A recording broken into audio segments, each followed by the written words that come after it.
మన ప్రభువును మన రక్షకుడైన యేసు క్రీస్తు ప్రభుల వారి శుభనామములో మీ అందరికీ కూడా నా ప్రత్యేకమైనటువంటి వందనాలండి. ప్రతి ఒక్కరు కూడా వందనాలు. మీ అందరికీ సమాధానం కలుగునుగాక. ఆమేన్. హల్లెలూయా. ఏర్పడ్డారు. ఈరోజు మనం ధ్యానిస్తున్నటువంటి మాట, మనమందరము కూడా భక్తి కలిగి ఉండాలని. ఆ భక్తి ఎటువంటి భక్తి కలిగి ఉండాలి? ఎటువంటి భక్తి కలిగి ఉంటే దేవుని బిడ్డలారా మనము ఈ లోకాన్ని గెలవగలుగుతాం, దేవుని యొక్క రాజ్యాన్ని మనము సమీపించగలుగుతాం అనే దానిని ఈరోజు మనము ధ్యానించబోతున్నాం. కాబట్టి దేవుని బిడ్డలారా ఈ భక్తి మన జీవితంలో నిలబడాలి అని అనుకుంటే గనక, ఈ భక్తి మన జీవితంలో నిలబడితే మనము ఏమవుతాము అని మరి దేవుని మాటల ద్వారా మనం ఈరోజు ధ్యానం చేయబోతున్నాం.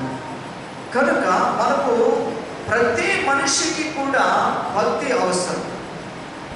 ప్రతి మనిషికి, భూమి మీద పుట్టిన ప్రతి మనిషికి భక్తి అవసరం. ప్రతి మనిషి భక్తి కలిగి ఉన్నాడు, ప్రతి మనిషి కలిగి ఉన్నాడు. కానీ రకరకాల భక్తిలో మనుషుడు ఉంటున్నాడు. ఆ భక్తి ద్వారా ఆ మనుషుడు సంపాదించుకుంటున్నది ఏంటి? ఆ భక్తి ద్వారా మనుషుడు చేరుకోవలసిన గమ్యస్థానం ఏది?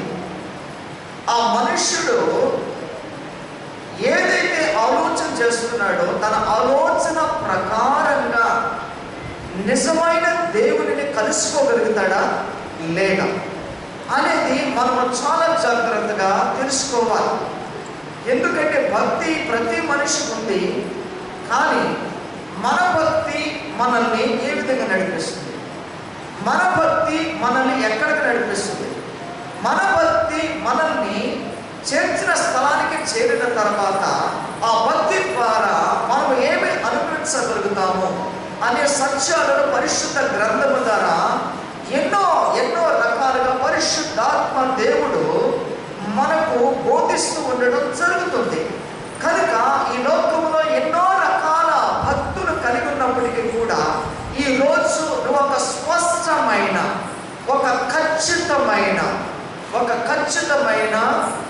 భక్తి కలిగి ఉండాలి. శ్రేష్టమైన భక్తి కలిగి ఉండాలనేదే దేవుడు నిన్ను నన్ను కోరుకుంటున్నాడన్న సంగతిని మనము గ్రహించవలసిందిగా ప్రభు పేరిట మనం చేస్తున్నాం. అందుకనే ఒకటవ పత్రిక తిమోతికి వ్రాసినటువంటి గ్రంథంలో పత్రికలో మనం చూస్తే 6వ అంటాడు, సంతుష్టి సహితమైన భక్తి, సంతుష్టి సహితమైన దైవ భక్తి. అందరూ కూడా ఆలోచన చేయాలి, మనసును పెట్టాలి. సంతుష్టి సహితమైన దైవ భక్తి గొప్ప లాభసాధకమై ఉన్నది అన్న సంగతిని మనము మొట్టమొదటిగా గ్రహించాలి. ఏమంటున్నారు? సంతుష్టి సహితమైన ఏ భక్తి? దైవ భక్తి. అంటే ఏంటి దైవ భక్తి అని? అంటే ఏంటి? దైవ భక్తి అంటే ఏంటి? మనము ఎలాగ భక్తి చేయాలో మనకు తెలియదు. నిజంగా ఎలాగ భక్తి చేయాలో మనకు తెలియదు. అటువంటి స్థితిలో ఉన్న మనల్ని దేవుని బిడ్డలారా దేవుడే మనకు నేర్పించాడు.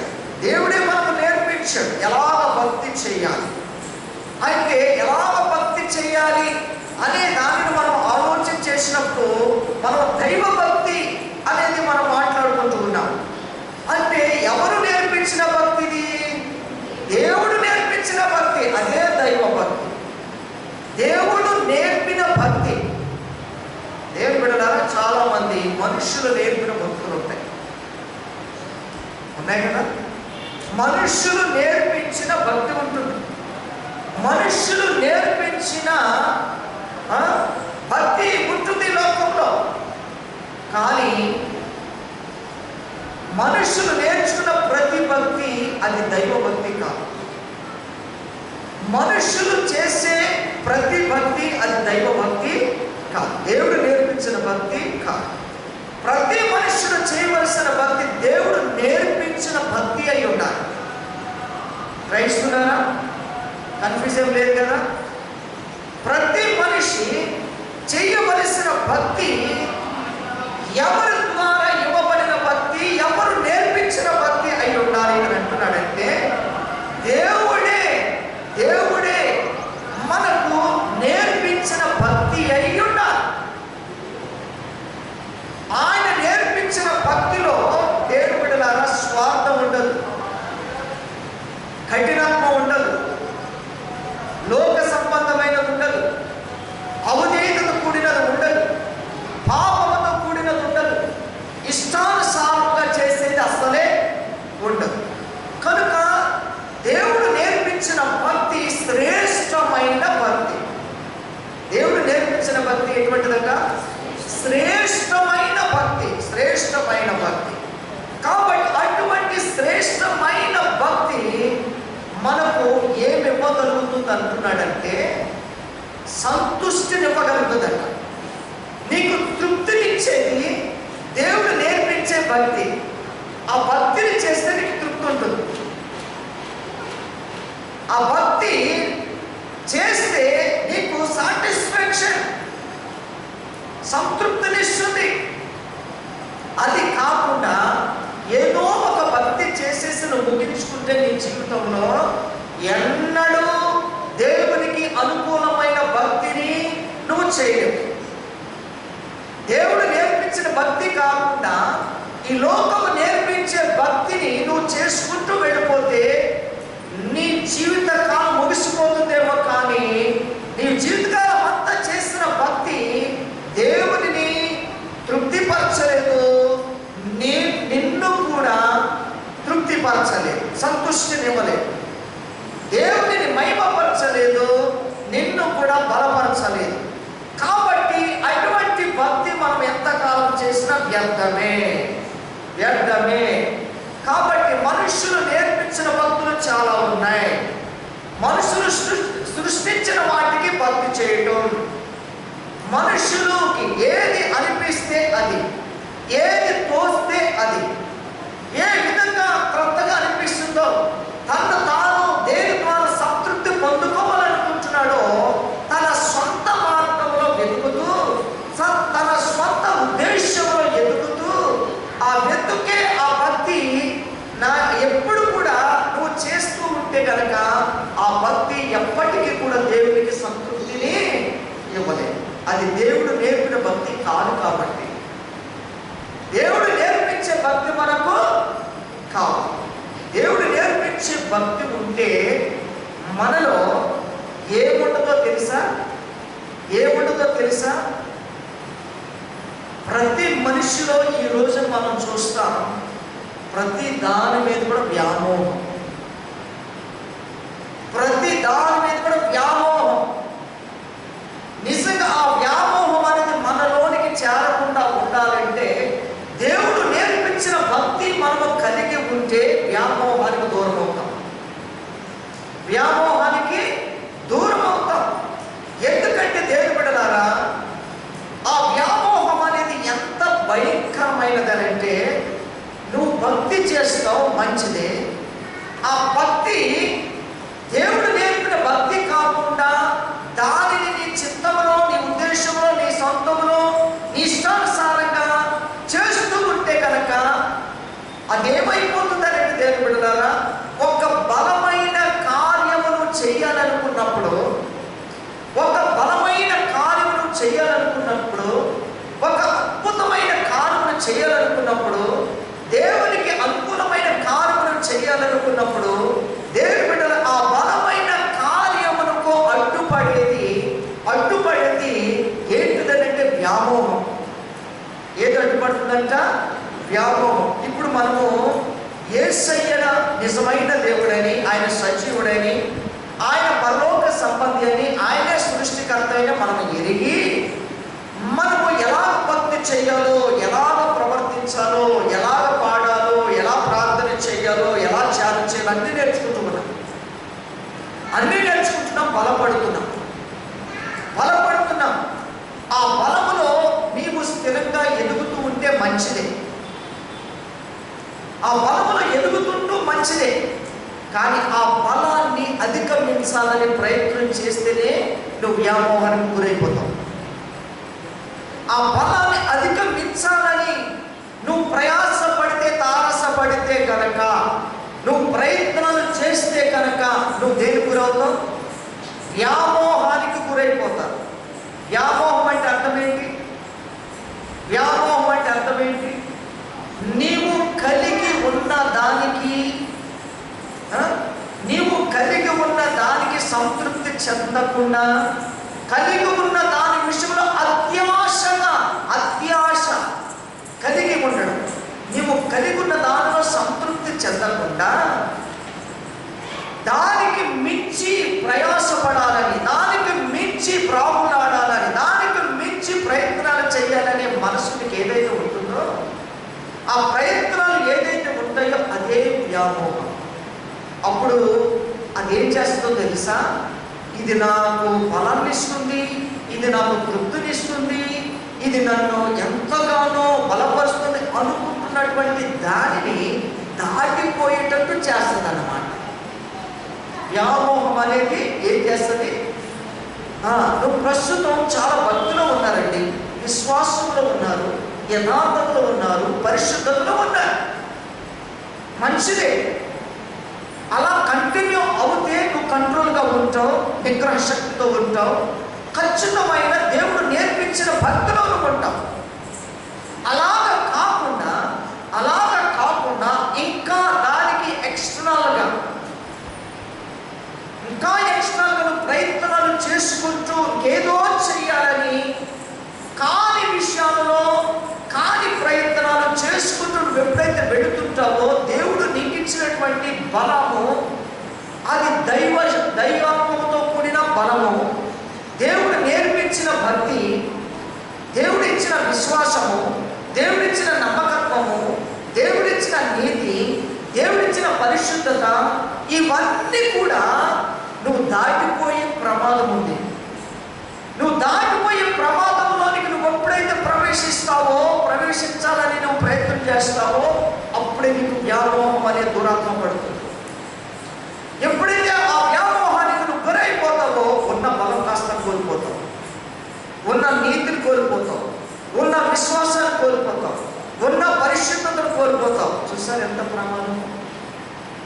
వ్యామోహం అనుకున్నటువంటి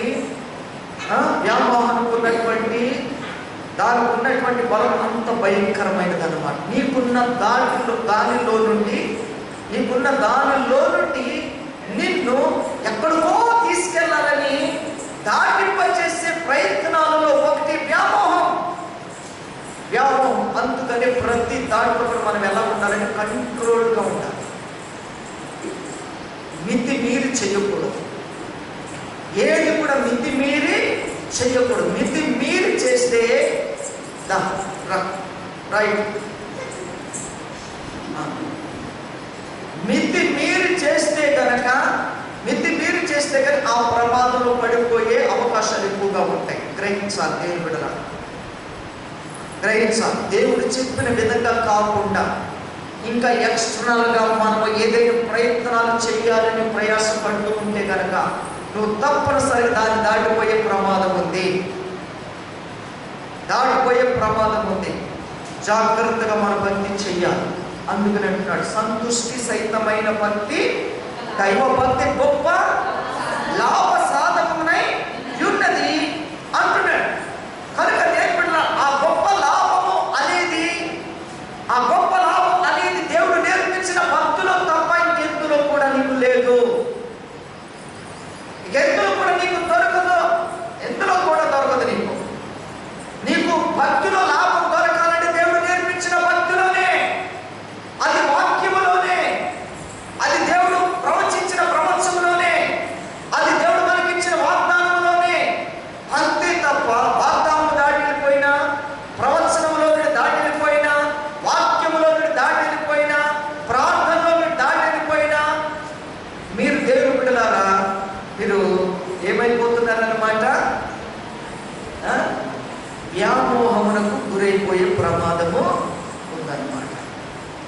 అన్నీ కూడా కంట్రోల్గానే ఉండాలి. అన్నీ కూడా కంట్రోల్గానే ఉండాలి. దేన్ని కూడా దాటిపోకూడదు. ప్రతి దానికి ఒక లిమిట్ అనేది ఉంది.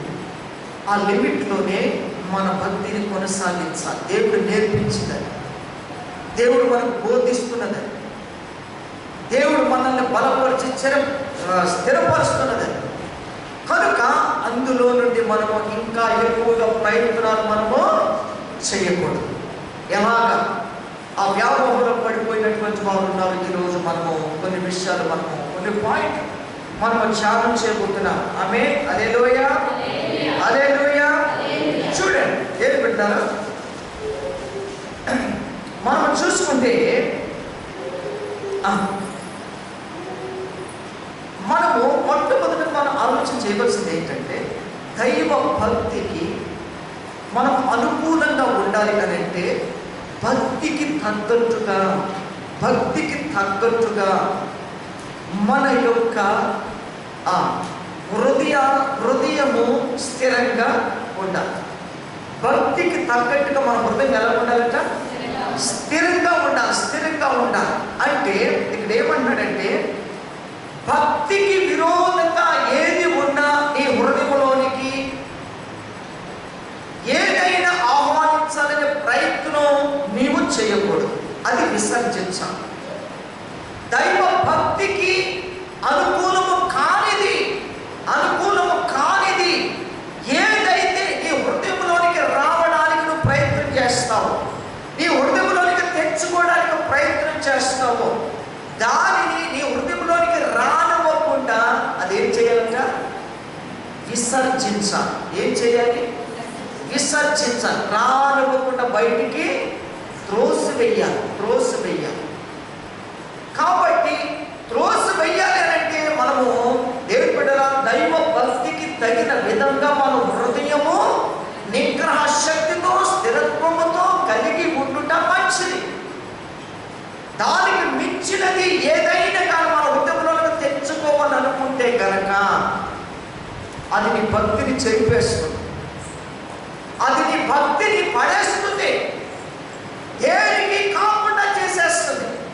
కాబట్టి ఎప్పుడు నీ హృదయంలోనికి ఇంకా ఏది కూడా ఎక్స్ట్రా తెచ్చుకోవడానికి వీలు లేదు.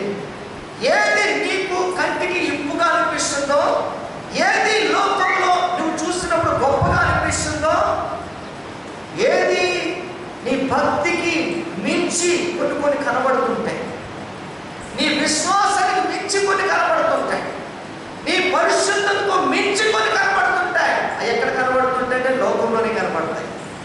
ఎందుకు కనబడతాయి అంటే అప్పుడప్పుడు నీ భక్తిని పడేయడం, నీ విశ్వాసంలో తప్పించటానికి. దేవుని బిడ్డలారా, నీ విశ్వాసానికంటే గొప్పగా కనబడేటట్లుంటాయి కొన్ని. నీ భక్తికి లేకపోతే నీ పరిశుద్ధతకు మించి గొప్పగా కనబడే ఉంటాయి. అర్థమవుతుందా? కాబట్టి దేవుని బిడ్డలారా, నీ వాక్యానికి పరిశుద్ధ గ్రంథానికి మించినది ఏది ఉన్నా, ఏది ఉంది అని నువ్వు అనుకుంటున్నా, ఏది తెచ్చుకోవాలని అనుకుంటున్నా, అది నిన్ను చెరిపేది, అది నిన్ను పాడు చేసేది, నిన్ను బలహీనపరిచేది. కాబట్టి అటువంటి జోలికి మనము పోకూడదు. అంటే దాన్ని ఏం చేయాలంటున్నాడు ఇక్కడ? విసర్జించాలట. ఆమేన్, హల్లెలూయా. చూడు, పేతురు రాసిన పత్రిక, 2వ పేతురు రాసిన పత్రిక 1వ అధ్యాయం 1 నుండి చదువు. యేసుక్రీస్తు అపోస్తలుడైన 2వ పత్రిక 1వ వచనం కదా. ఓకే. యేసుక్రీస్తు దాసుడును అపోస్తలుడైన సీమోను పేతురు, మన దేవుని యొక్కయు రక్షకుడైన యేసుక్రీస్తు యొక్కయు నీతిని బట్టి మావలనే అమూల్యమైన విశ్వాసము పొందిన వారికి ఏమని శుభాలు తెలియజేస్తున్నాడు అమ్మ? ఇక్కడ శుభవచనములు పలుకుతున్నాడు. ఇక్కడ అపోస్తలుడైన పేతురు గారు శుభవచనములు ఎటువంటి శుభవచనం పలుకుతున్నాడు? యేసుక్రీస్తు యొక్కయు నీతిని బట్టి మా వలనే. చూసారా, పేతురు గారు ఏ భక్తి నేర్చుకున్నాడంటే ఎవరిని బట్టి నేర్చుకున్నాడు? చెప్పండి అమ్మ అందరూ. అపోస్తలుడైన పౌలు గారు నేర్చుకున్న భక్తి ఎవరు నేర్పించిన భక్తి? యేసుక్రీస్తు ప్రభుల వారు నేర్పించిన భక్తి. యేసుక్రీస్తు ప్రభుల వారి ద్వారా పొందుకున్నటువంటి నీతి అంటున్నాడు. నీతి అని అంటున్నాడు. కనుక నీతిని బట్టి మా వలనే అంటే యేసుక్రీస్తులో ఉన్న నీతి ఎవరిలో ఉందట? పేతురులో ఉంది. ఎందుకంటే యేసయ్యలో నీతి ఉంది కాబట్టి, యేసయ్యలో ఆ భక్తి ఉంది కాబట్టి, యేసయ్యలో ఉన్నటువంటి భక్తి నీతి ఇప్పుడు ఎవరిలో ఉందని చెప్తున్నాడు? పేతురులో ఉంది. అపోస్తలుడైన పేతురు గారిలో ఉంది. కనుక అది నాలో ఉందని రుజువు చేస్తున్నాడు ఆయన. మా వలనే అమూల్యమైన విశ్వాసము పొందిన వారికి, మా వలనే భక్తి కలిగిన వారికి, మా వలనే యేసుక్రీస్తు ప్రభుల ద్వారా నీతి కలిగిన వారికి, మా వలనే యేసుక్రీస్తు ప్రభుల ద్వారా పరిశుద్ధత కలిగిన వారికి లేక పొందినటువంటి వారికి ఏం చెప్తున్నాడు? శుభములు. శుభములు. శుభం అనగా అర్థమేంటి చెప్పండి? శుభం అనగా గట్టిగా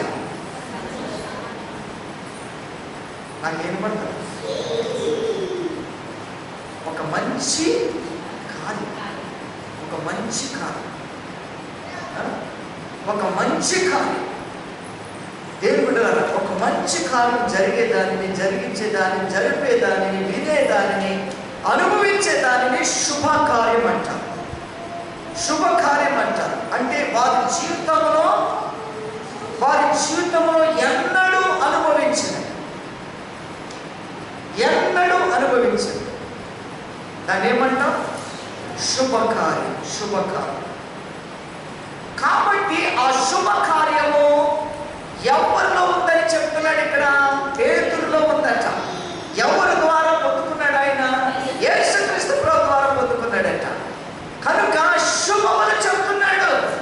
నా యేసయ్య ద్వారా నేను పొందుకున్నటువంటి భక్తి, నా యేసయ్య ద్వారా నేను పొందుకున్న నీతి, నా యేసయ్య ద్వారా నేను పొందుకున్న పరిశుద్ధత నాలో ఉంది. అదే నాలో ఉంచుకుని మీకు నేను శుభములు తెలియజేస్తున్నాను అంటున్నాడు. హల్లెలూయా. కాబట్టి దేవుని బిడ్డలారా, కింద మనం చదువుతే ఏమంటున్నాడు? తన మహిమను బట్టి, గుణాతిశయములను బట్టి మనలను పిలిచిన వానిని గూర్చిన అనుభవ జ్ఞానం మూలముగా ఆయన దైవ భక్తి, దైవ శక్తి, జీవమునకును భక్తికి కావలసిన వాటన్నిటినీ మన ప్రభువైన యేసుక్రీస్తును బట్టి మనకు దయచేయుచున్నందున దేని కూర్చున్నట్టు మన ప్రభువైన యేసు కూర్చున్నట్టు నైనా అనుభవ జ్ఞానం వల్ల మీకు కృపయు సమాధానము విస్తరించునుగాక. ఆమేన్. హల్లెలూయా. హల్లెలూయా. మన జీవితంలో విస్తరించాల్సింది దైవభక్తి. మన జీవితంలో విస్తరించాల్సింది ఏంటి? దైవభక్తి. దేవుడు నేర్పించిన భక్తి. దైవభక్తి అనగా గుర్తుపెట్టుకోండి, దేవుడు నేర్పించిన భక్తి. దేవుడు నేర్పించిన భక్తి ఇక్కడ పేతురులో ఉంది అని చెప్తున్నాడు. పేతురులో ఉన్న భక్తిని ఇక్కడ చూపిస్తున్నాడు. కనుక దేవుని బిడ్డలారా, ఇక్కడ అంటున్నాడు ఏమనంటే ఆయన దైవ శక్తి, జీవమునకును భక్తికి కావలసిన వాటన్నిటినీ మనకు దయచేయుచున్నందున చూసారా, పేతురుకి ఇచ్చినట్టుగానే మనకు కూడా ఏం చేస్తున్నాడు ఆయన? ఆయనలో ఉన్న శక్తి, దేవునిలో ఉన్న శక్తి మనకు కూడా ఏం చేస్తున్నాడు? దయచేస్తున్నాడు. అంటే పంచి ఇచ్చాడన్నమాట. పేతురుకి ఎలాగైతే యేసు ఇచ్చాడో, పేతురులో ఉన్నటువంటి భక్తి కూడా మనకు పంచి ఇస్తున్నాడు ఆయన. ఆమేన్, హల్లెలూయా. మంచిదే. మనమేం చేయాలి? మనమేం చేయాలి? పేతురుకు పంచినట్టుగా యేసయ్య మనకు కూడా పంచుతున్నాడు. మనమేం చేయాలి? మనము కూడా అనేకులకు పంచాలి.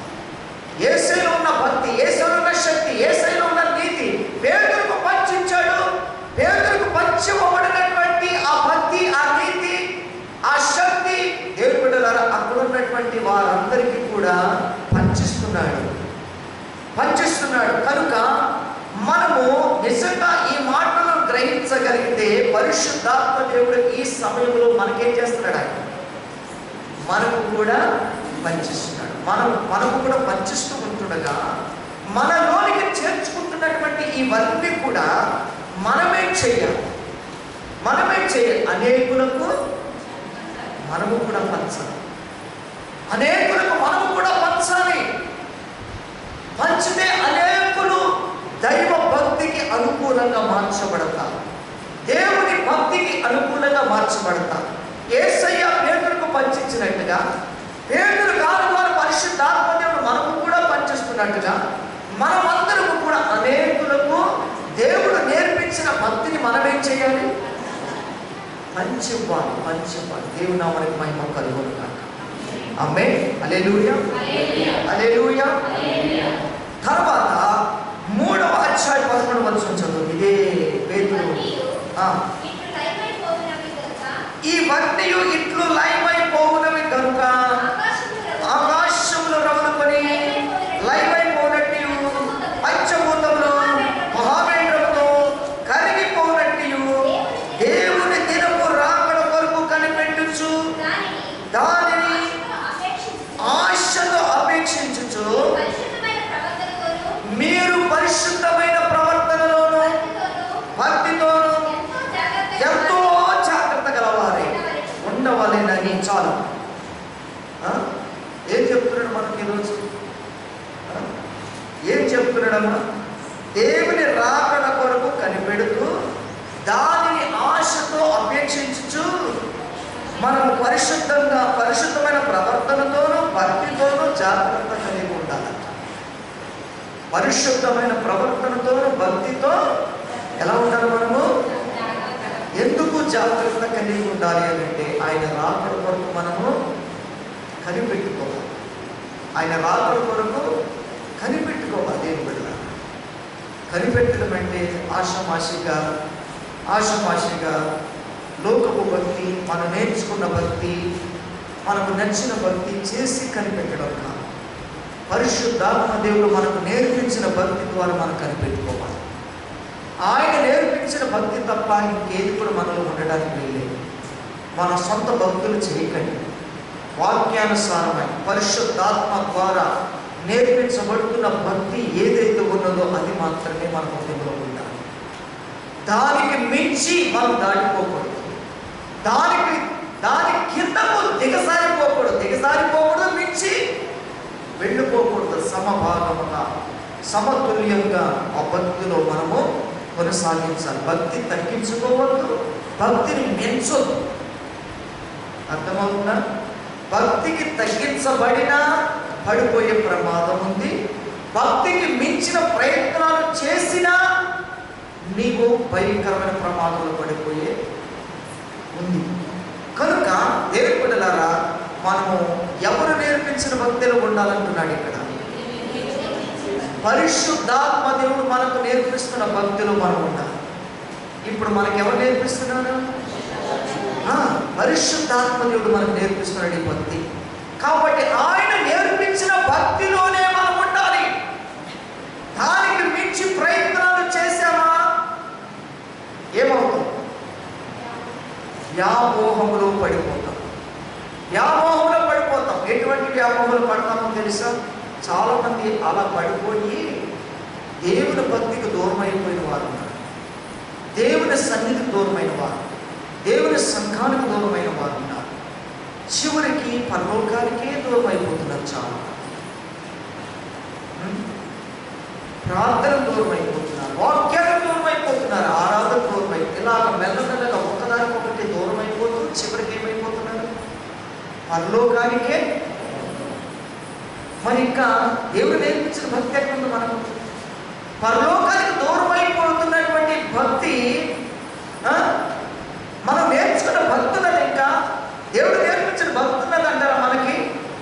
దేవుని బిడ్డలారా, జాగ్రత్తగా మనం ఆలోచన చేయాలి. ఆమేన్, హల్లెలూయా. కనుక నిన్ను దూరం చేసే భయంకరమైనటువంటిది ఏంటిది? వ్యామోహం. వ్యామోహం అనేది మన హృదయంలోనికి రానివ్వకుండా దాన్ని విసర్జించాలి. ఆ ఒక్కదాన్ని కంట్రోల్ చేయగలిగితే నువ్వు అన్నింటిలో నీవు స్థిరంగా ఉంటావు, సమతుల్యంగా ఉంటావు, బ్యాలన్స్డ్గా ఉంటావు.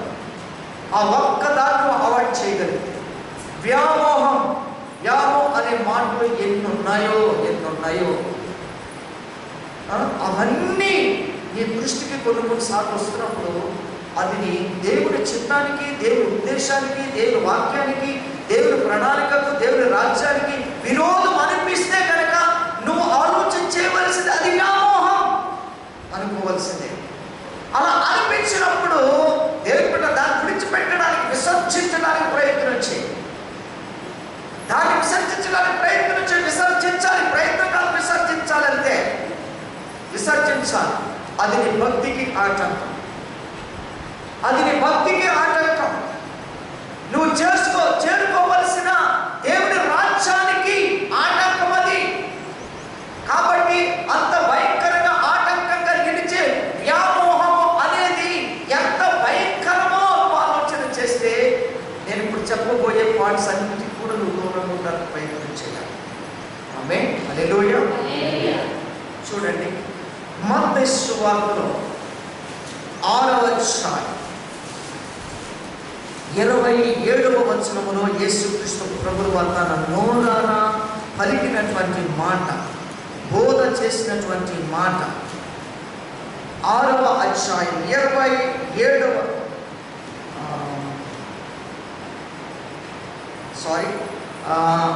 అధ్యాయం 27వ వచనం. వ్యభిచారం చేయవద్దని చెప్పబడిన మాట.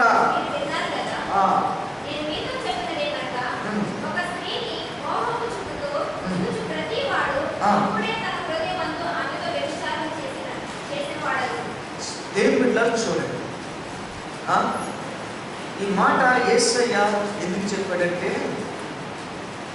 నీవు కలిగి ఉన్న దానితో తృప్తి పొందక, కలిగి ఉన్న దానితో నువ్వు సంతృప్తి చెందక, లేని దాని కొరకు లేక ఉన్న దానికంటే కూడా మరింత ఎక్కువగా అనుభవించాలనే కోరిక నీకు ఉండకూడదు.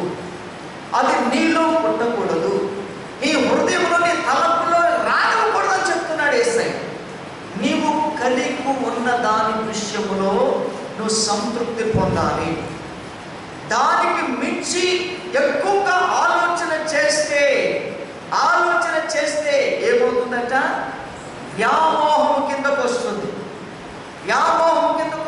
దేవుడు పెట్టాలి. ఇక్కడ యేసు ఎందుకు చెప్తున్నాడు? నీ శరీరమును అదుపులో పెట్టుకోమని చెప్తున్నాడు.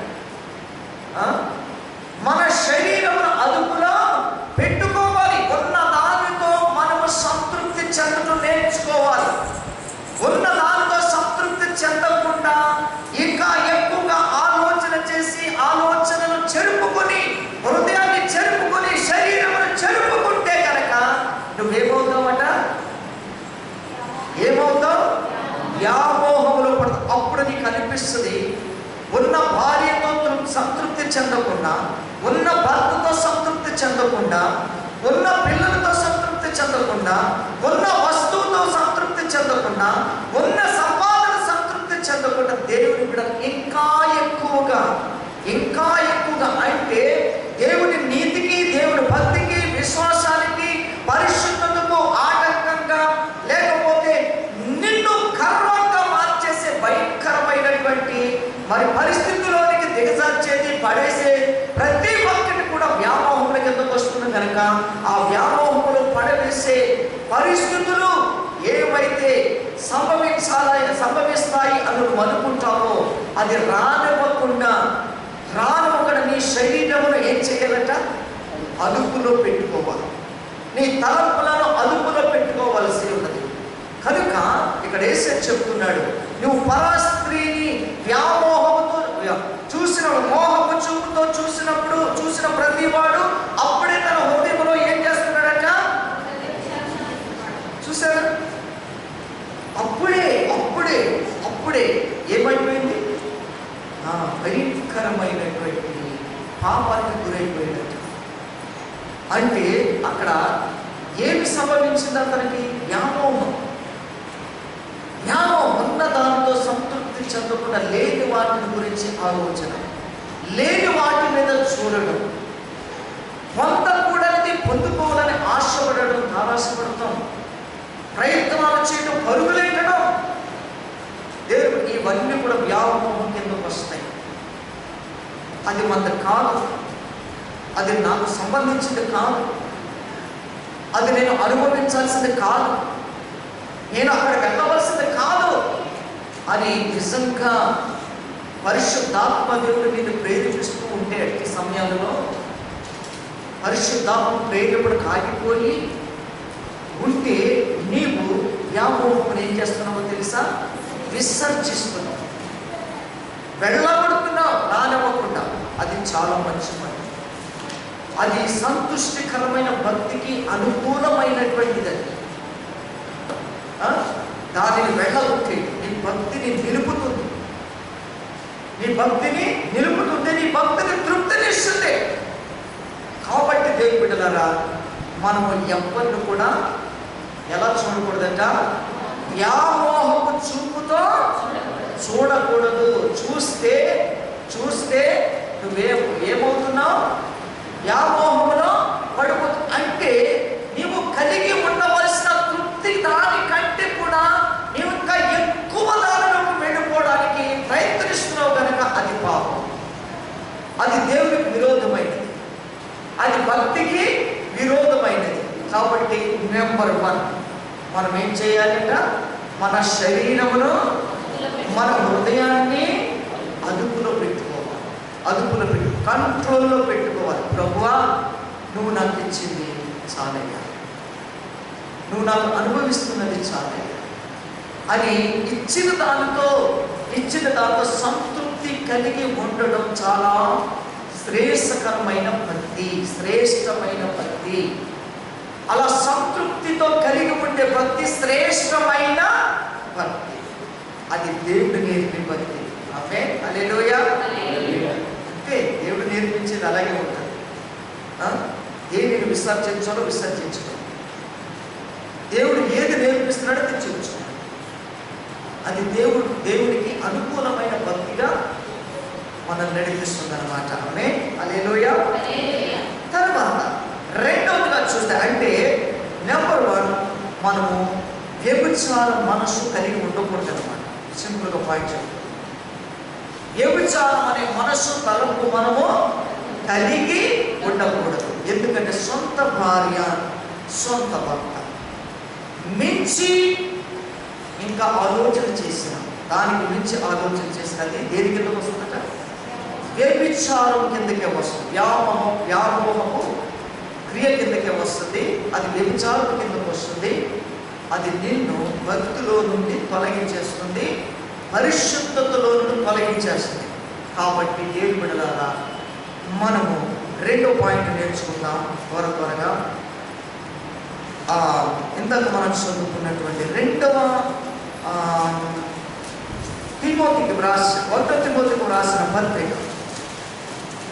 తిమోతికి రాసిన పత్రిక 6వ అధ్యాయం 9వ వచనంలో ధనవంతులకు అపేక్షించువారు శోధనలోను, గురిలోను, అవివేకయుక్తులను, హానికరములైన అనేక దురాశలలోను పడిపోతారు. అట్టివి మనుష్యులను నష్టములోను, నాశనములోను చాలా. మనుషులను ఏం చేస్తుందంట? నష్టములోను, నాశనములోను ముంచేస్తుంది. ఏంటిదేనంటే రెండో పాయింట్, ధనాపేక్ష భక్తికి విరోధమైంది. దేవుడు నేర్పించిన భక్తికి విరోధమై ధనము ఉండాలి, ధన సంపాదన ఉండాలి, ధన సంపాదన ఉండాలి. అందుకని దేవుడు ఏమంటాడంటే ఆహారముతోనూ వస్త్రముతోనూ సంతృప్తి చెందమంటాడు. ఆహారముతోనూ వస్త్రముతోనూ సంతృప్తి చెందమంటాడు.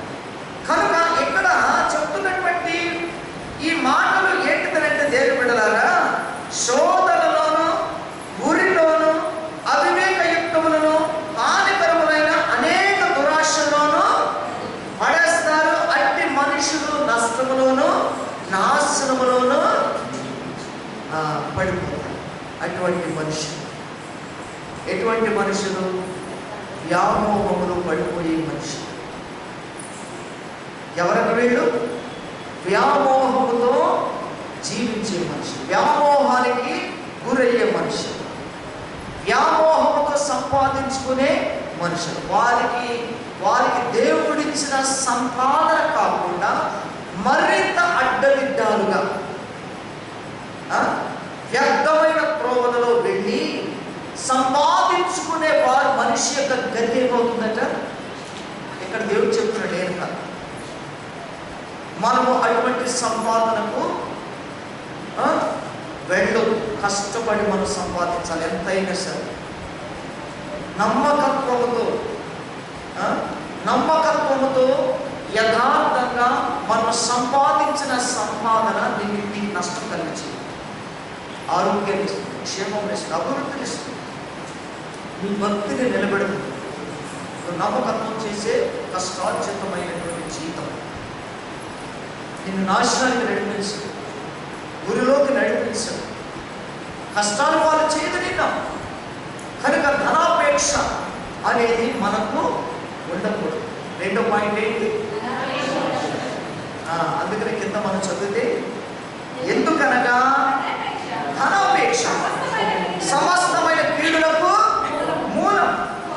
కొందరు దానిని ఆశించి విశ్వాసమును తొలగిపోతున్నారట, నానా బాధలకు గురైపోతున్నారట, తమ్ముడు తామే చనిపోవడానికి ప్రయత్నాలు చేస్తున్నారట.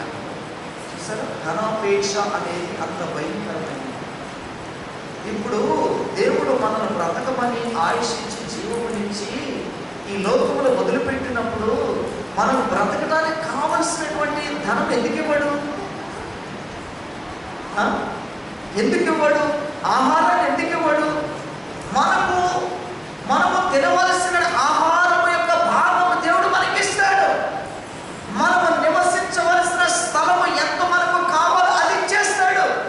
మనము ఏ ఉద్యోగం చేయాలో ఆ ఉద్యోగం చేయడం దేవుడు ఇచ్చేస్తాడు. మనకి ఏ చేతి పనులు చేయాలో ఆ చేతి పనులు చేయడం దేవుడు ఇచ్చేస్తాడు.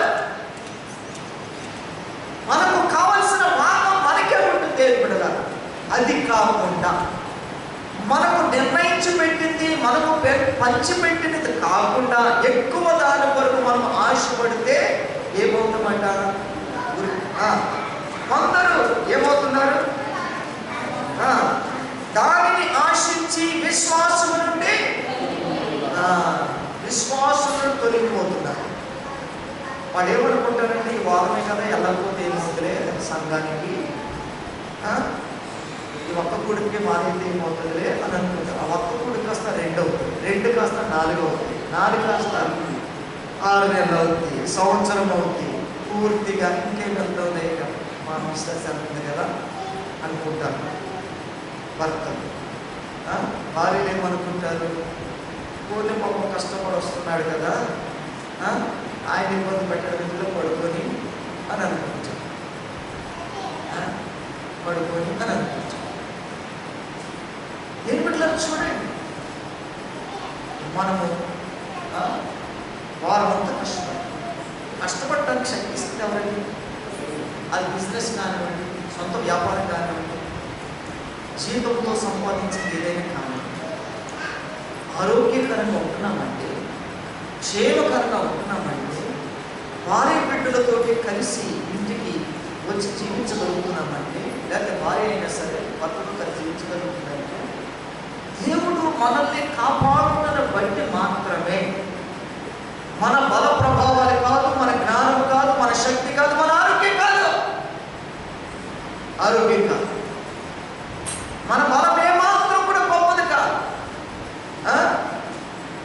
కళ్ళు మూసి తెలిసిన మనిషి మాయమైపోయింది. తెలుసు కదా, నిన్న మా అన్నయ్య చనిపోయాడు, కోవిడ్. రెండో అన్నయ్య చనిపోయాడు. 3 రోజులే హాస్పిటల్లో జాయిన్ అయ్యాడు. 3 రోజులు ట్రీట్మెంట్లోనే ఉన్నాడు. చెప్పారు, చాలా చెప్పారు. వినకపోవడం వల్ల కొంతకాలం విడిచిపెట్టారు. దేవుడు లక్ష్యపరికి ఇప్పుడు ఎవరు అనాథలైపోయారు? భార్య పిల్లలు. కాబట్టి దేవుని బిడ్డలారా, జాగ్రత్తగా ఉండాలి. ఈ దినాలు చాలా భయంకరమైనవి. చివరికి కరోనా ముగుస్తుందో లేదో ఎవరికి తెలియదు, కానీ ఈ కరోనాకు చాలా మంది, ఇప్పటికీ దాదాపు 40 మంది పాస్టర్లు చనిపోయారు మన తెలంగాణ, ఆంధ్ర రాష్ట్రాలలో. Only pastors. ఇంకా విశ్వాసం ఎంతమంది వచ్చారు? ప్రతి గ్రామంలో 4-5 చనిపోతున్నారు. ప్రతి గ్రామం. మన పట్టణంలో ఎంతమంది అవుతున్నారు చూడండి. ఒక చిన్న గ్రామంలో దీని బిడ్డ జాగ్రత్తగా ఉండండి. నిర్లక్ష్య పెట్టకండి. దేని విషయంలో కూడా నిర్లక్ష్య పెట్టకండి. బహు జాగ్రత్తగా చేయవలసిన భక్తి దినాలు. ఆశామాషగా ఉండకూడదు. ఆ దేవునినే మనం విడిచిపెట్టేస్తే మన బ్రతుకులు ఏమైపోతాయి.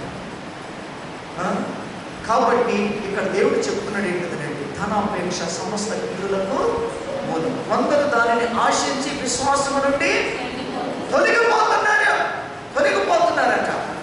విశ్వాసం నుండి తొలగిపోయే వాడి పరిస్థితి ఏంటి? దేని బిడ్డ అంటే విశ్వాసం ఎందుకు తొలగిపోతాడు అనుకుంటున్నారు?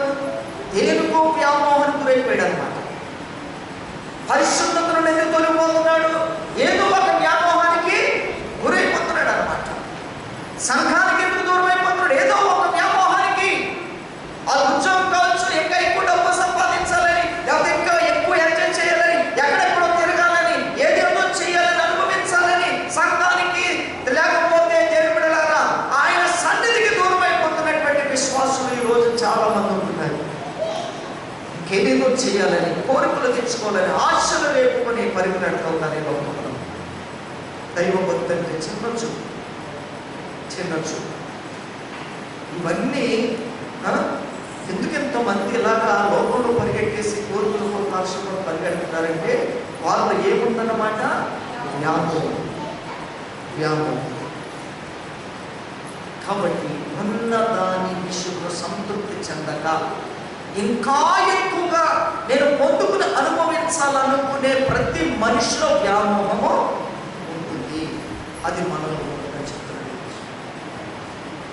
ఈ వ్యామోహం అనే మాట దాదాపు 4-5 రోజుల నుంచి నా మైండ్లో రిపీట్ అవుతూనే ఉంది. 4-5 రోజులు వ్యామోహం. అందుకే పరిశుద్ధాత్మ దేవుడు దీని కొరకు ఆయన మనం చెప్తున్నాం. మన సంఘంలో, మన కుటుంబాలలో ఏ ఒక్కరు కూడా ఇటువంటి వ్యామోహాలకు గురి కాకపోతే దేవుని ఉద్దేశం. అటువంటి వాటికి మనం గురవుతున్నాం కనుక ఈరోజు పరిశుద్ధాత్మ దేవుడు చెప్తున్నాడు. లేకపోతే చెప్పేవాడు కాదు ఆయన. ఇంకొక పాయింట్ మనం చూద్దాం. దేని బిడ్డ? ఒకటి వ్యామోహం చూపు అనగా వ్యభిచారం. రెండవది ధనాపేక్ష. మూడవది పదవి. ప్రసంగి గ్రంథం 5వ అధ్యాయం.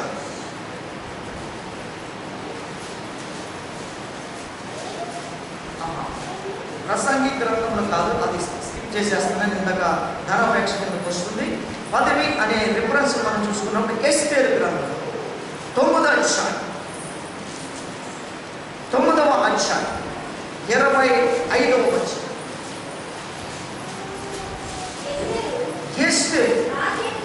రాజు ఎదుటికి వచ్చిన తరువాత రాజు అతడు యూదులకు విరోధముగా తలపెట్టిన చెడు యోచన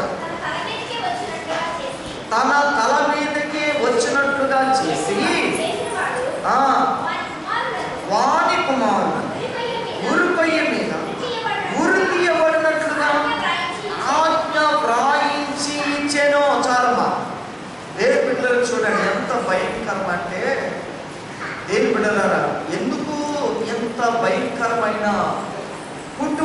కుటుంబానికి ఏలుగుడలారా గురి తీయించుకునే పరిస్థితి వచ్చిందంటే, గురికి అప్పచెప్పబడే పరిస్థితి వచ్చిందనంటే, ఉన్న పదవి చాలగా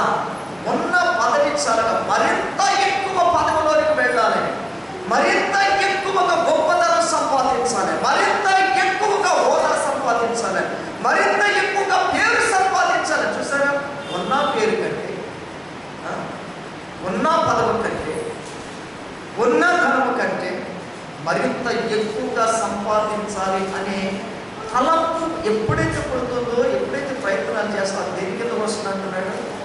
వ్యామోహం. ఇక్కడ హామాను అనే వ్యక్తి ఉన్నాడు. హామాను అనే వ్యక్తి చక్కగా ఉద్యోగం చేసుకుంటున్నాడు. ఉన్న ఉద్యోగంలో నమ్మకత్వం కలిగించి రాజుకి, రాజ్యానికి మేలు చేసే వ్యక్తిగా ఉంటే తన కుటుంబం మొత్తం సురక్షితంగా ఉంది, క్షేమకరంగా ఉంది, ఎంతో చక్కగా ఉండేది. అటువంటి పరిస్థితుల్లో ఉండవలసిన కుటుంబము హామాను యొక్క వ్యామోహం ఎక్కువైపోయింది. హామానికి ఏమైపోయిందట? వ్యామోహము ఎక్కువైంది. దేవుడి బిడ్డలారా చూడండి, అతనిలో ఎక్కువైన వ్యామోహానికి ఇప్పుడు ఎవరు బలైపోయారు? వారి కుటుంబము మొత్తం. ఆ ఇంటి యజమానుల్లో కలిగినటువంటి వ్యామోహం చివరికి కుటుంబం అంతా కూడా విడిచిపెట్టింది. దేవుడి బిడ్డ జాగ్రత్తగా ఉండాలి. మన పిల్లల్ని బహు జాగ్రత్తగా పెంచాలి. మనం ఏది తప్పు చేసినా ఆ ఎఫెక్ట్ పిల్లల మీద పడుతుంది.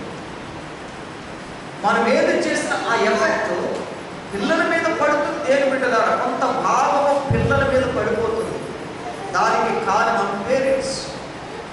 వారు వ్యామోహం లేని వారుగా ఉంటే, దేవుని భక్తిలో ఉంటే, ఆ కుటుంబం మొత్తం దేవుడిలో ఖచ్చితంగా నిలబడితే ఎదుగుతుంది. వారికి ఎటువంటి ప్రాబ్లమ్స్ ఉండవు. వారు దేవుడిలో చక్కగా ఆనందిస్తారు, చక్కగా బలపడతారు. అలాగ కాకుండా ఇంకా ఏదేదో చేయాలని ప్రయత్నాలు, పరుగులేడుతూ లోకంలో ప్రయత్నాలు చేస్తే ఆ ప్రయత్నాలను కీడులు చేయొచ్చు, ఆ ప్రయత్నాలలో హత్యలు చేయొచ్చు, ఆ ప్రయత్నాలలో మోసం చేయొచ్చు, ఆ ప్రయత్నాలలో అబద్ధాలు చెప్పవచ్చు, ఆ ప్రయత్నాలను ఇంకేమైనా జరగవచ్చు. ఆ ఎఫెక్ట్ అంతా కుటుంబం అంతా కూడా శిక్షణ అనుభవించాలి. ఆ కుటుంబం అంతా కూడా శిక్షణ అనుభవించాల్సిన పరిస్థితి వస్తుంది. కనుక హామాను చేసినటువంటి తప్పది. ఉన్నటువంటి ఉద్యోగాన్ని బట్టి తృప్తి పడకుండా ఇంకా నేను పేరు సంపాదించాలి, హోదా సంపాదించాలి, పదవి ఇంకా ఉన్నత స్థాయిలోనికి వెళ్ళాలని ఆశపడి యూదులను అందరూ కూడా చంపాలనుకుని పన్నాగం పన్నాడు. దేవుడు ఊరుకుంటాడా?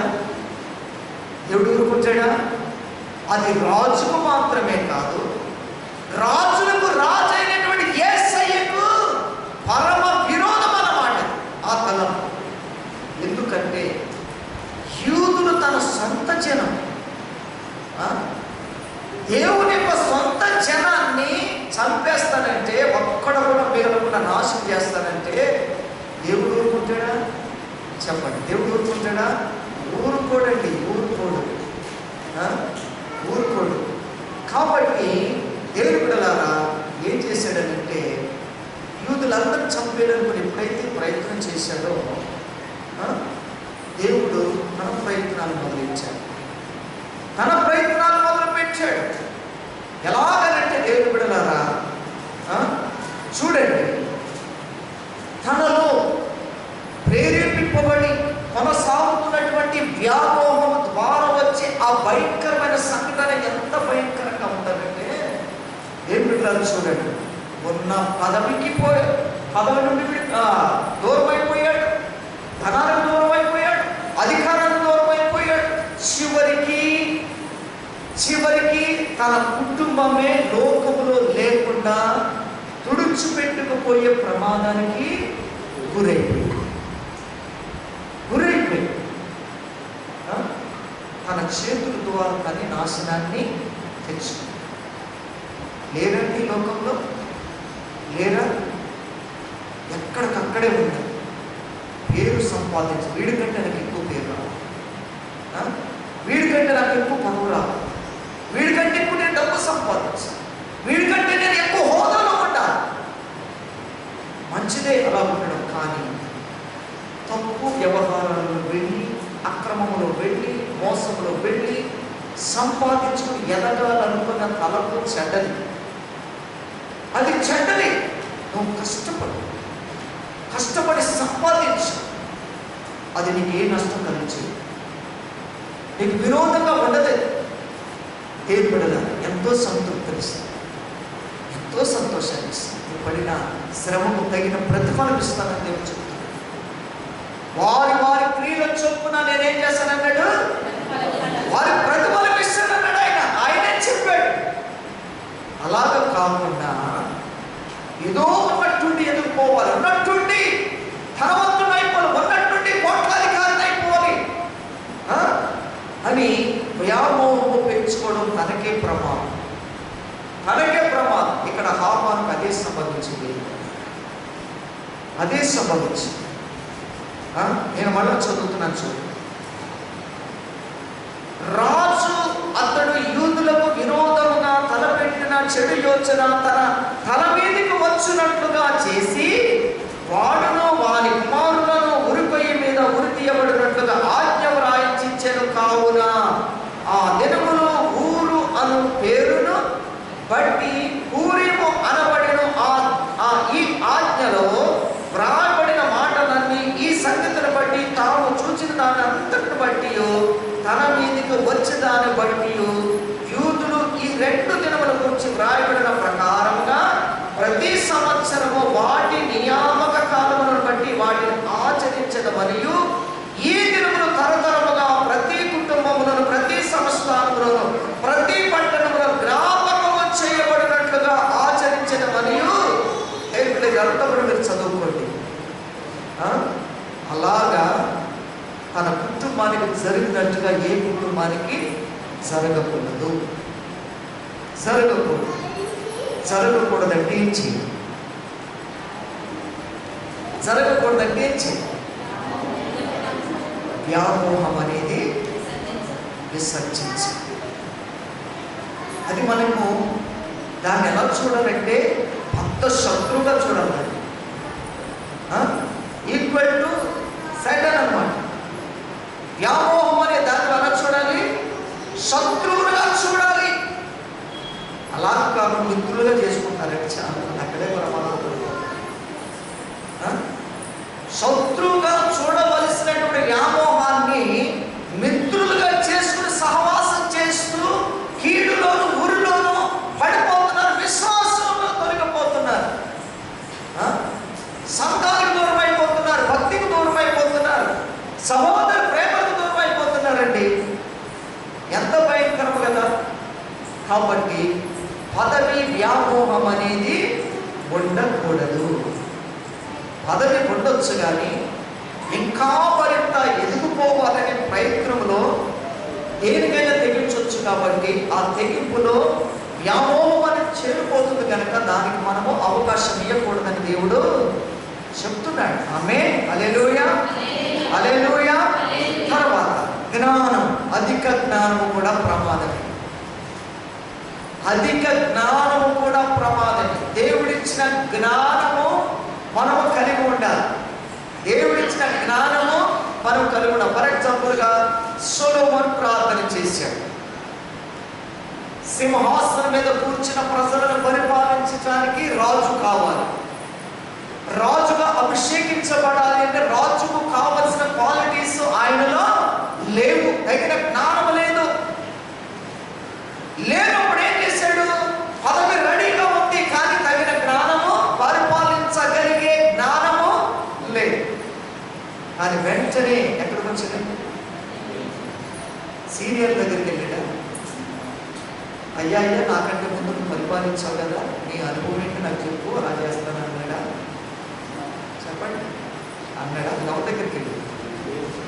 దేవుడి ఎద్దకి, దేవుడి ఎద్దకి, దేవుడి దగ్గర ప్రార్థన చేసి దేవుడితో మాట్లాడాడు. దేవుడు ఏం చేశాడు? జ్ఞానముతో పాటు జ్ఞానంతో పాటుగా ఐశ్వర్యం ఘనత కూడా ఇచ్చి సరే మనం తగిన విధంగా అడిగితే దానికి రెట్టింపిస్తాడండి దేవుడు.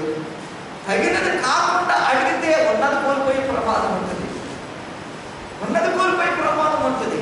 కాబట్టి నేను ఎప్పుడు కూడా మనము దేవునికి విరోధమైన అడగదు. ప్రభువా నీ చిత్తమైంది, నీకు అనుకూలమైంది, దీని ద్వారా నేను సుఖపడగలిగితే, దీని ద్వారా నేను సంతోషంగా ఉండగలను అని అనుకుంటే, దీని ద్వారా నేను బాగుపడగలను అని అనుకుంటే, దీని ద్వారా నా కుటుంబం పోషింపబడగలను అని అనుకుంటే ఖచ్చితంగా దాని ప్రభు సన్నిధిలో పెట్టి ప్రార్థన చేయాలి. రెట్టింపు దేవుడు మనకి దీవెనలు ఇస్తాడు. దేవుని ప్రసంగి గ్రంథం 1 లేటుకు కారణం నేను కలిగించు. ప్రసంగి గ్రంథం 1 8 ఎడతెరపు లేకుండా సమస్తము జరుగుతున్నది. మనుషులు దాని వివరింపచాలు, చూచుట చేత కన్ను తృప్తి పొందకున్నది, వినుట చేత చెవికి తృప్తి కలగకేందట. చాలమ్మా, చూసారా? ఎడతెరిపు లేకుండా సమస్తం జరుగుతున్నాయి. ఆ జరుగుతున్నటువంటి విషయంలో ఏమన్నాడు? మనుషులు దానిని వివరింపచాలరు. ఏంటని? చూస్తున్నాడు కానీ తృప్తి లేదు, చూస్తున్నాడు కానీ తృప్తి లేదు, వింటున్నాడు కానీ తృప్తి లేదు అని అంటున్నాడు. అయితే అధ్యాయంలో 7వ అధ్యాయంలో 16వ వచనంలో చూడండి. ప్రసంగి 7:16.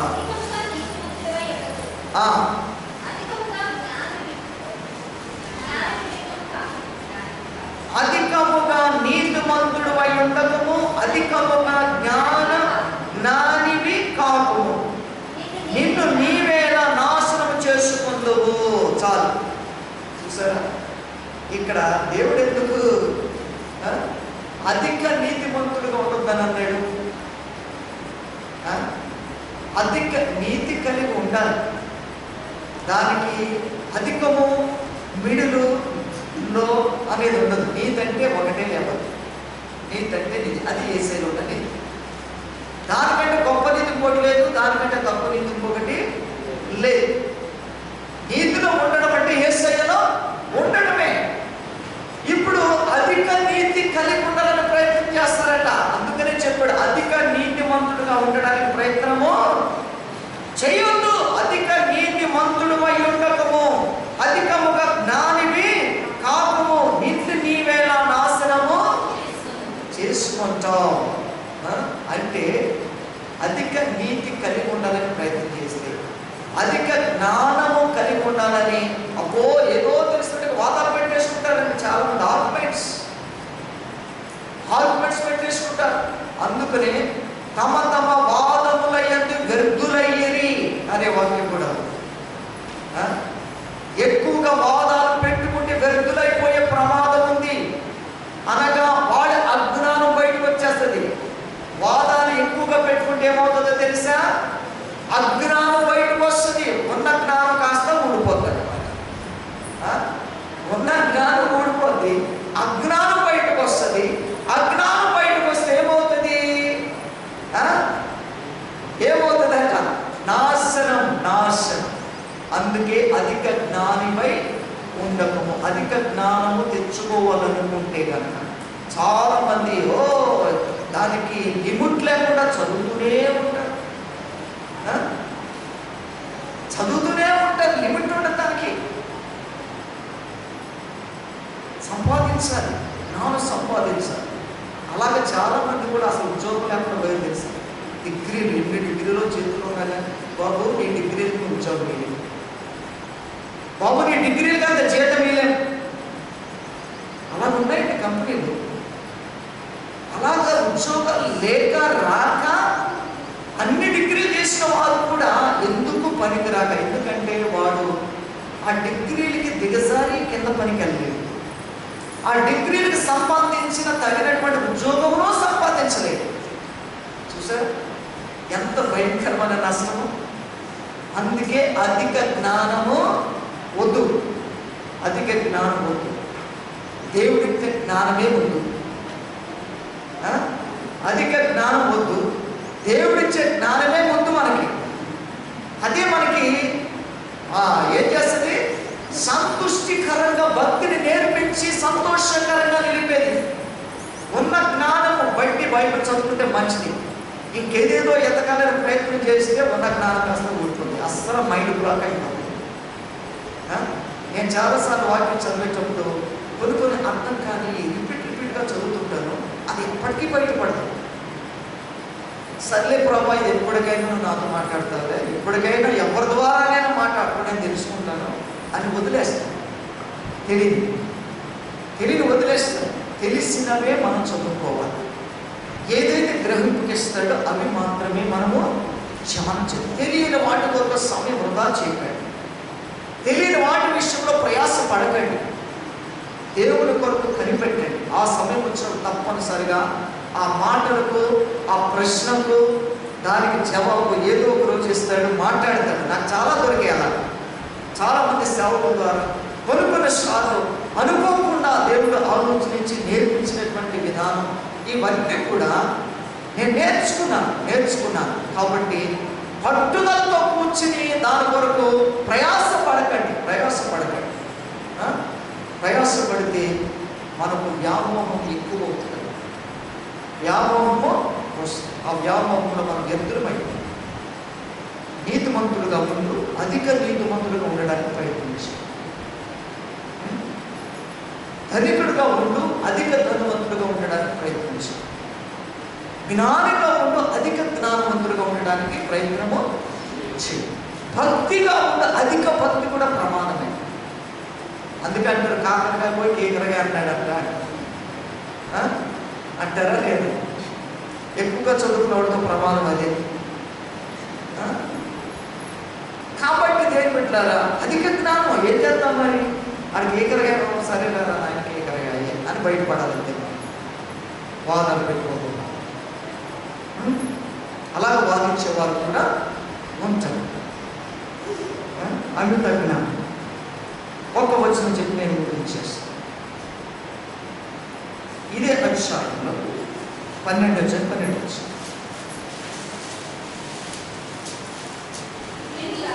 ఇది యొక్క నా కుమారుడు ఏమి వినాలంటే మనం హితోపదేశం అనగా బుద్ధి నేర్పే మాటలు, సరిదిద్దే మాటలు, క్రమపరిచే మాటలు, బలపరిచే మాటలు, నిన్ను కంట్రోల్గా ఉంచే మాటలు, నిగ్రహ శక్తితో ఉంచే మాటలు. హితోపదేశం అంటే ఆరోగ్యకరమైన బోధ. ఏంటది? దేనికి? మన విశ్వాసానికి, మన భక్తికి ఆరోగ్యకరమైన బోధ మనము వినాలి. గంటల తరబడి చాలా వాక్యాలు చెప్తుంటారు. చెప్పొద్దనన్నా వినొద్దనన్నా. కానీ ఆ గంటన్నర వాక్యం అన్న 2 గంటల మెసేజ్ అయినా తీరా చూస్తే చాలా కొద్దిగానే మన మైండ్కి వెళ్తుంది. కొంచెమైనా అది బలమైనటువంటి వర్తమానం అయితే నువ్వు అరగంట సేపు విన్న అరగంట వాక్యం మనలో ఉండిపోతుంది.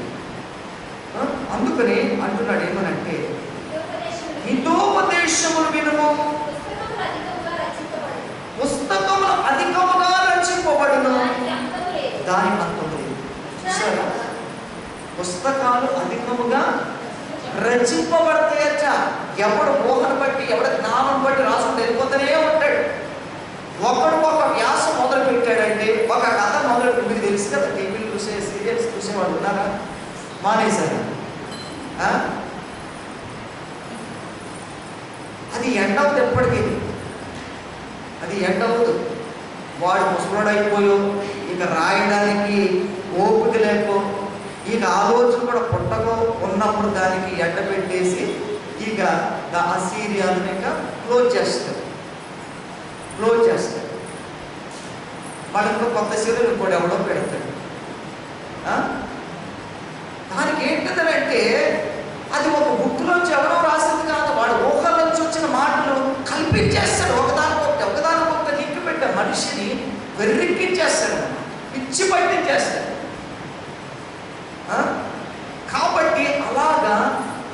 పుస్తకాలు అధికముగా రాయబడతాయి. ఎన్నో ఉన్నాయి. మన భారతదేశానికి గ్రంథాలు, మూల గ్రంథాలు ఎన్నో ఉన్నాయి. మనకేమి ఉన్నాయి? ఒకటే గ్రంథం. అసలు ఇది చదువుకుంటే చాలు, కనీసం 1% మనం చదువుకొని మన జీవితం బాగు చేసుకుంటే చాలు, ధన్యులు మనం. ఇదంతా కంప్లీట్ చేసి ఇదంతా అయిన తర్వాత బుద్ధి తెచ్చుకుందామంటే కూడా అంత బుద్ధిహీనునికి ఎవరు ఉండదు. అది ఎప్పటికే కంప్లీట్ కాదు. మన జీవితం క్లోజ్ అయిపోతుంది. మన జీవితం క్లోజ్ అయిపోతుంది. కాబట్టి అలాంటి ప్రయత్నాలు కాదు మనం చేయాల్సింది. ఇక్కడ అంటున్నాడు ఏంటంటే, హితోపదేశములు వినము, పుస్తకంలో అధికంగా రచింపబడుతూ దానికి అంతమో లేదు. విస్తారముగా విద్యాభ్యాసం చేయుట దేహమునకు ఆయాసకరము.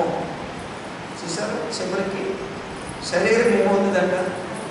అధిక విద్యాభ్యాసము దేహానికి ఆయాసం ఎక్కువైతే ఏమవుతుంది? మనుషులు మాయమైపోతున్నారు. ఆయాసం ఎక్కువైతుందంటే చాలు, ఇక్కడ క్లోజ్, చాప్టర్ క్లోజ్. ఆయాసం రాకుండా చూసుకోండి. ఓన్లీ కరోనా వైరస్ మాత్రమే కాదు, నేను చెప్పిన పాయింట్స్ అన్నిటికీ కూడా ఆయాసం రాకుండా చూసుకోండి. ఆయాసం వచ్చే ప్రయత్నం చేశారా, మీరు మాయమైపోతారు, భక్తిహీనులు అవుతారు, వ్యామోహంలో పడిపోతారు.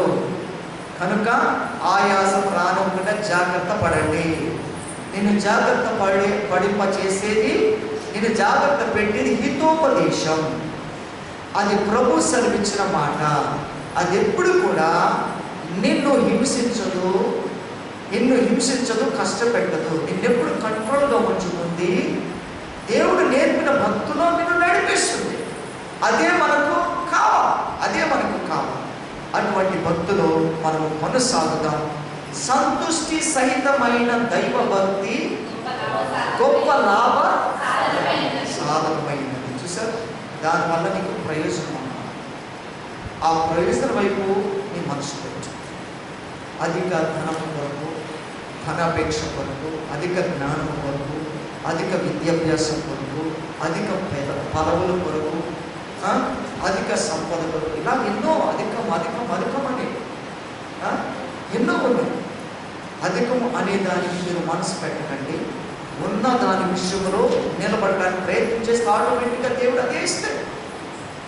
అధికం అనే దాని విషయంలో ఆలోచన చేయొద్దు. ఉన్న దాని విషయంలో కాపాడుకునే ప్రయత్నం చేస్తే దేవుడు ఆటోమేటిక్గా ఆయనే కట్టుకుంటూ వెళ్తాడు. దాన్ని అర్థమవుతుందా? ఆయనే బిల్డప్ చేసుకుంటాడు. మనము కాదు. ఇచ్చిన దానిని గట్టిగా పట్టుకోవడం మనం నేర్చుకోవాలి. నిలబడగలగడం అనేది మనం నేర్చుకోవాలి. అది చాలు మనం చేసింది. కాబట్టి దేవుడిని ప్రార్థన చేసుకుందాం. అందరూ కూడా కంట మూసుకొని ఒక్క నిమిషం పాటు మీరందరూ కూడా ప్రభుతో మాట్లాడి విన్న ఈ మాటలను బట్టి ఎక్కడైనా దేని గురించి అయినా, ఏ పరిస్థితిని బట్టి అయినా, వస్తువు గురించి అయినా, డబ్బు గురించి అయినా, లోకంలో ఉన్న దాని దేని గురించి అయినా నీవు లిమిట్ దాటి ప్రయత్నం చేయటం మొదలు పెట్టావా, కొనసాగిస్తున్నావా? పరిశుద్ధాత్మ దేవుడు అంటున్నాడు, నా కుమారుడా, అది భయంకరం. నీ భక్తిని పాడు చేస్తుంది.